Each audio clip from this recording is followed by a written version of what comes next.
আমি কথা দিয়ে কথা রেখেছি, শয়তান আসেনি তো ফিরে।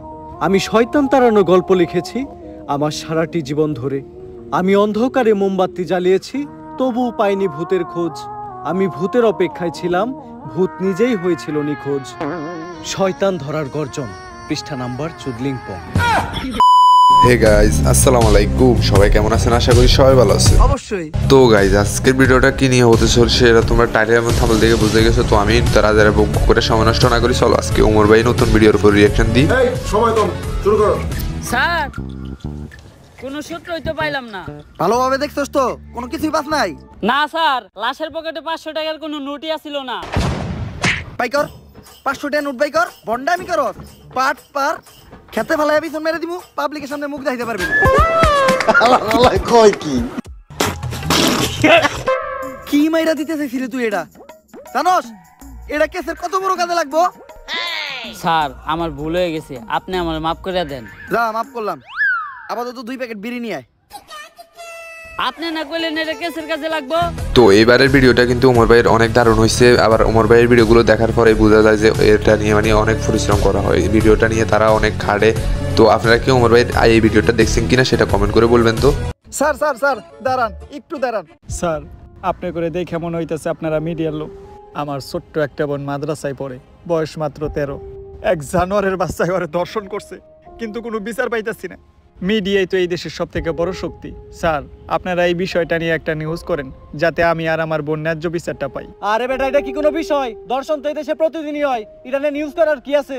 ট্রেন্ডিং কোনো বিষয় থাকলে কও, যেটা নিয়ে নিউজ করলে লাখ লাখ ভিউজ আইবো। এক কাজ করো, কেক বানাও আর নাইসে নাইসে কেক বিক্রি করো।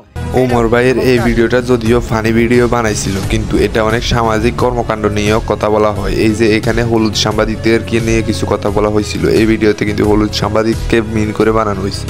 লালু ভাই, এটা আপনি কার কাছে নিয়ে এলেন? ওনারে চিনস না তুই? উনি অনেক বড় তান্ত্রিক, এই দেশে ওনার লক্ষ লক্ষ মুরিদ। উনি নতুন একটা বই লিখছে, বইয়ের নাম শয়তান ধরার গর্জন। তো এই জায়গায় কথাগুলো কাকে মিন করে বলছে যদি আপনি বুঝে থাকেন কমেন্টে বলবেন, তো দেখি আপনি বুঝছেন কিনা। যেই বই পইরা নতুন কইরা লাখ লাখ মানুষ তান্ত্রিক হইতাছে। কিন্তু লালু ভাই, আশেপাশে তো কোনো তান্ত্রিক বা মুরিদ দেখতেছি না। আরে ওগুলা তো সব ফেসবুক আর টিকটকে। এখানে কিন্তু থটস অফ বেল্লালকে বলে দিল। তো কয়েকদিন আগে থটস অফ বেল্লাল একটা বই লিখছে, তো এই ব্যাপারটা নিয়ে কিন্তু এখানে কথা বলা হচ্ছে। বাবা, সঞ্জনা নামের এক আত্মারে আমার ধরতে হইব বাবা। আপনি আমার সফল হওয়ার একটা উপায় দেন। যদি সফল হতে চাও তাহলে আমার লেখাই বইটি নাও, শয়তান ধরার গর্জন। এই বইটি নেওয়ার সাথে সাথেই তোমার জীবনে থাকবে না কোনো অর্জন। বাংলাদেশের রোস্টারদেরকে বলতেছি, রোস্টিং কিভাবে করতে হয় ওইটা ওমর ভাই কাছ থেকে শেখা উচিত। ওমর ভাই কিভাবে ঠান্ডা মাথায় থটস অফ বেল্লাল ওরফে টাউট বেল্লালকে বলে দিল। বাবা, বইটা একটা আমারও লাগবো। দাম কত এটার? মাত্র 1000 টাকা। 1000 টাকা দিয়ে আর কিনুম? 1000 টাকা হাতে নিয়ে ভূতের ডাক দিলে ভূত নিজেই চলে আয় পড়বো। তো গাইস, এই হলো আজকের ভিডিও। আই হোপ আপনাদের কাছে ভিডিওটা ভালো লাগছে। ভিডিওটি ভালো লাগলে লাইক কমেন্ট শেয়ার করে দিবেন। চ্যানেলে নতুন হলে চ্যানেলটি সাবস্ক্রাইব করে দিবেন। দেখা হচ্ছে নতুন কোনো আপডেট ভিডিও নিয়ে, আবারও দেখা হবে তার খুব তাড়াতাড়ি। তো সবাই ভালো থাকেন, সুস্থ থাকেন, হ্যাপি টেক কেয়ার, আল্লাহ হাফেজ। ধূমপান থেকে দূরে থাকবেন, সকল খারাপ কাজ থেকে দূরে থাকবেন, নামাজ পড়বেন, হযরত মুহাম্মদ সাল্লাল্লাহু আলাইহি সাল্লামের দেখানো পথকে অনুসরণ করবেন। আমিন।